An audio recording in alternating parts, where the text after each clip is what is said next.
और मेरी बैडमॉस गैंग, क्या हाल है तुम्हारे। तो आज हम लोग लपेटने वाले हैं क्लास 12 के फिजिकल एजुकेशन का chapter number 8 biomechanics and sports.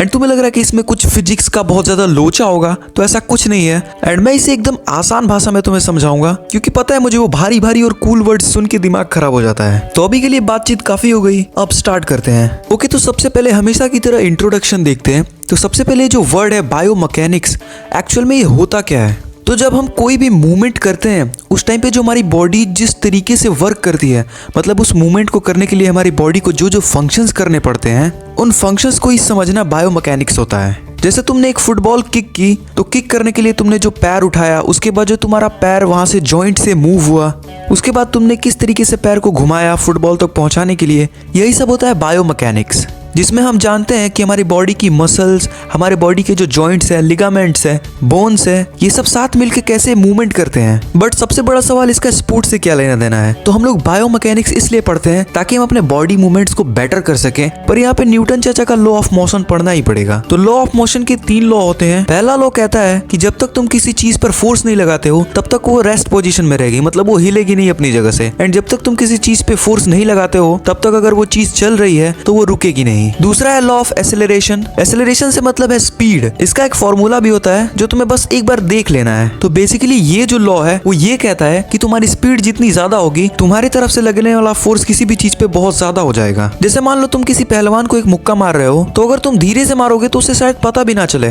But अगर तुम्हारे मुक्के की स्पीड 400 किलोमीटर पर आवर होगी, तो भले ही तुम्हारे हाथ में जान ना हो, लेकिन जब वो मुक्का उसे पड़ेगा तो उसकी नानी याद आ जाएगी भाई। यानी जितनी ज्यादा एक्सेलरेशन उतना ज्यादा फोर्स। तो थर्ड है लॉ ऑफ रिएक्शन। ये फेमस चीज तो तुमने सुनी होगी, every action has a equal and opposite reaction. यानी कि अगर तुम बहुत ही पावर से एक फुटबॉल को दीवार की तरफ किक करते हो, तो जितनी पावर तुमने लगाई होगी उसे किक करने में, एकदम एग्जैक्ट उतनी ही पावर से वो तुम्हारी तरफ वापस आएगी।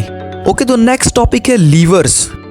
एंड भाई एक्चुअली में ये इतना आसान टॉपिक है ना, बट दिक्कत क्या है कि इसके अंदर इतने भारी भारी वर्ड्स यूज किए गए हैं जिसकी वजह से दिमाग कंफ्यूज हो जाता है। बट आओ हम लोग इसे एकदम आसान भाषा में लपेटते हैं। तो ये भी कोई बहुत ही अलग चीज नहीं है। जो नॉर्मल लाइफ में तुमने कई जगह लीवर्स देखे होंगे, किसी चीज को खींचने वाला, ये सेम उसी तरीके से है, बट ये हमारे बॉडी के अंदर होता है। अब एक लीवर कहते किसको है? एक लीवर को बनने के लिए क्या क्या चीजें चाहिए होती हैं? तो सबसे पहले चाहिए होता है लीवर को बनने के लिए एक स्ट्रक्चर, यानी वो दिखे कि हाँ भाई ये एक लीवर है, जिसका काम हमारी बॉडी में बोन्स करती हैं। उसके बाद वो पॉइंट जहां से वो लीवर घूमता है, यानी कि अगर वो पॉइंट नहीं होगा तो वो मूव ही नहीं करेगा, एंड हम उसे कभी भी लीवर नहीं कह सकते।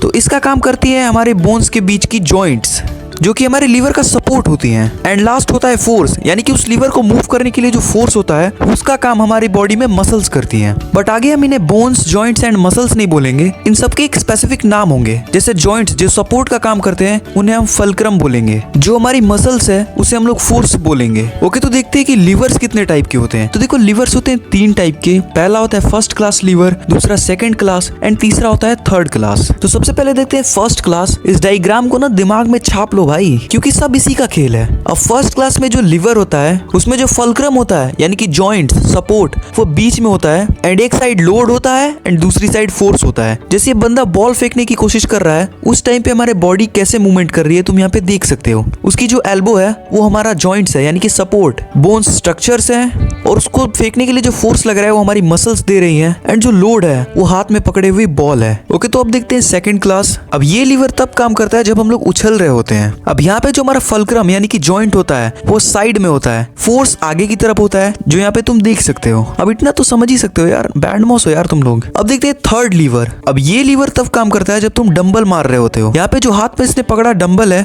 ये होता है लोड। इसकी एल्बो में होता है फल्क्रम, यानी कि हमारा जॉइंट, जिसे हम लोग सपोर्ट बोलते हैं। एंड इस जॉइंट को मूव करने के लिए जो फोर्स है वो हमारी मसल्स दे रही हैं। अब यहाँ पे फल्क्रम और फोर्स आस पास ही होते हैं, एंड जो लोड होता है वो आगे की साइड होता है। तो लीवर भी हमने लपेट दिया है, बस भाई लोग डायग्राम को याद रखना। ओके, तो नेक्स्ट है equilibrium centre of gravity in sports. अब ये भारी सा शब्द ना भाई दिमाग पे आके ऐसे गिर गया। तो सबसे पहले हम लोग देखते हैं इक्विलिब्रियम क्या होता है। तो देखो इक्विलिब्रियम एक स्टेट होता है। जैसे मान लो कोई बहुत देर से एकदम एक तरीके से बैठा हुआ है चुपचाप, तो तुम उसे बोल सकते हो कि वो एक साइलेंस के स्टेट में है। अब ये जो इक्विलिब्रियम है, यानी कि इस स्टेट में जितने भी फोर्स होते हैं वो इक्वल हो जाते हैं। यानी कि अगर किसी चीज में दो तरफ फोर्स है तो दोनों साइड इक्वल हो जाएगा। जैसे कि तुम अपने हाथ में अगर पेंसिल को पकड़ते हो बिल्कुल बीच से और वो गिरती नहीं है, बैलेंस हो जाती है, तो तुम उसे बोलोगे इक्विलिब्रियम अचीव हो गया। अब दो टाइप के इक्विलिब्रियम होते हैं, एक होता है स्टैटिक, एक होता है डायनेमिक। अब स्टैटिक इक्विलिब्रियम तब होता है जब तुम रेस्ट की स्टेट में होते हो, जैसे कि तुम खड़े हो। अब खड़े हो तो तुम गिर तो नहीं रहे हो ना, बैलेंस में हो, इसका मतलब तुम मोशन भी नहीं कर रहे हो एंड बैलेंस में भी हो, तो इसे बोलोगे तुम स्टैटिक इक्विलिब्रियम। एंड डायनेमिक इसका उल्टा है, यहाँ पे तुम मूवमेंट में होते हो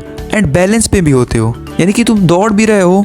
स्टैटिक वो स्टेट ऑफ बैलेंस होता है जो हम रेस्ट के टाइम पे करते हैं एंड डायनेमिक वो होता है जो मोशन के टाइम पे होता है। ओके, तो नेक्स्ट है सेंटर ऑफ ग्रेविटी, यानी कि हर एक ऑब्जेक्ट हो या फिर कोई चीज़ हो या फिर तुम खुद हो, उसका एक सेंटर ऑफ ग्रेविटी होता है जहाँ पे तुम्हारे बॉडी का सेंटर हो, यानी कि बीचला हिस्सा हो। अब ये जो पॉइंट है ये मूवमेंट्स के हिसाब से चेंज होता रहता है, जैसे कि मान लो कि तुम झुक गए तो ये पॉइंट कहीं और चला जाएगा, या फिर तुमने अपने हाथ खड़े कर लिए। ओके, तो अब फ्रिक्शन एंड स्पोर्ट्स, यानी कि अगर किसी भी चीज़ पे तुम फोर्स लगाते हो तो जिस डायरेक्शन में तुम फोर्स लगा रहे हो उसकी अपोजिट डायरेक्शन से भी एक फोर्स लगती है जिसे फ्रिक्शन बोलते हैं। जैसे कि मान लो कि तुमने बॉल को किक किया तो तुम्हारी तरफ से तो फोर्स लगा ही, बट आगे जाके जब वो खुद से रुक जाता है तो वो खुद से नहीं रुकता। जिस ग्राउंड पे तुम्हारी बॉल होती है वो उसका फ्रिक्शन होता है, यानी कि जिस डायरेक्शन में तुम उसे मारते हो वो उसकी अपोजिट डायरेक्शन में फोर्स लगाता है एंड इसी वजह से बॉल रुक जाती है। अब जो सरफेस है वो जितना प्लेन रहेगा वहाँ पे फ्रिक्शन उतना कम होगा। मान लो कि बहुत ही चिकनी जगह पे तुम बॉल मारोगे तो वो बहुत देर तक भाई घूमता ही रहेगा, बट अगर थोड़ा रफ सरफेस है यानी कि ईंट वीट पड़ी हुई है तो वहाँ पे वो बहुत जल्दी रुक जाएगा क्योंकि वहाँ पे फ्रिक्शन ज़्यादा होगा। तो अब देखते हैं फ्रिक्शन कितने टाइप के होते हैं। तो पहला होता है स्टैटिक फ्रिक्शन। अब ये जो फ्रिक्शन है यानी कि ये जो फोर्स है, यानी कि मान लो कि एक बहुत ही भारी बॉक्स है एंड तुम उसे खिसकाने की कोशिश कर रहे हो उसकी जगह से, तो उस टाइम पे जब तुम तो अपना फोर्स लगा ही रहे हो लेकिन वो हिल क्यों नहीं रहा है, क्योंकि उसका फ्रिक्शन बहुत ज़्यादा है। इसे कहते हैं स्टैटिक फ्रिक्शन। दूसरा है स्लाइडिंग फ्रिक्शन, यानी कि अगर तुम किसी चीज़ को टेढ़ा करके उसके ऊपर कोई चीज़ रखते हो एंड जब वो स्लाइड होता है उस टाइम पे भी वो बहुत जल्दी स्लाइड नहीं हो जाता है, वो बहुत ही स्लोली आता है स्मूथ तरीके से, क्योंकि तुम उसे ऊपर से तो नीचे फोर्स करते हो बट उस टाइम पे भी नीचे से एक फ्रिक्शन होता है जो उसे स्लो डाउन कर रहा होता है। नेक्स्ट होता है रोलिंग फ्रिक्शन, जो अभी हमने फुटबॉल वाला एग्जाम्पल देखा वही सेम चीज़ है। एंड लास्ट है फ्लूइड फ्रिक्शन। एंड भाई ये फ्रिक्शन काफ़ी ज़्यादा स्ट्रांग होता है।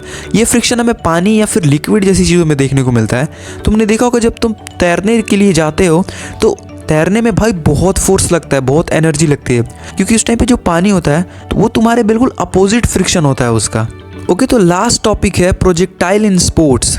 एंड भाई जो एनिमेटर्स है ना भाई, या फिर जिनको एनिमेशन में थोड़ा बहुत भी इंटरेस्ट है वो तुरंत समझ जाएंगे। अब यानी कि मान लो तुमने ए प्लेस से बी प्लेस तक एक बॉल को फेंका तो तुम्हारे हाथ से और जहां वो जाके गिरी उस प्लेस तक पहुंचने के लिए उस बॉल को उस गैप से गुजरना पड़ता है, जो कि कुछ इस तरीके का दिखता है, बिल्कुल एक एनिमेशन की तरह, जैसे फ्रेम बाय फ्रेम एनिमेशन करते हैं। एंड जो पाथ होता है यानी कि तुम्हारे हाथ से वो बॉल जहां गिरी वो डिस्टेंस, उसे पैराबोला पाथ बोलते हैं। ओके, तो एक और छोटी सी चीज है, यानी कि अगर तुम्हें किसी चीज को बहुत दूर तक फेंकना है तो उसका जो बेस्ट एंगल होगा वो होगा 45 डिग्री। ओके बैडमॉस गैंग, तो वीडियो हो चुकी है खत्म। एंड अगर तुम लोगों ने वीडियो यहाँ तक देखा है तो कमेंट में एंड जरूर लिख देना। एंड भाई जो तुम लोग सपोर्ट कर रहे हो ना भाई, मतलब यार आग लगा दी है यार बैडमॉस गैंग ने। एंड अगर ये तुम लोग चैनल पे नए हो ना यार तो प्लीज सब्सक्राइब करो। एंड इस चैप्टर के मास्टर नोट्स का लिंक तुम्हें डिस्क्रिप्शन में मिल जाएगा। तो मैं मिलता हूँ तुमसे चैप्टर 9 में, तब तक के लिए बाय बाय।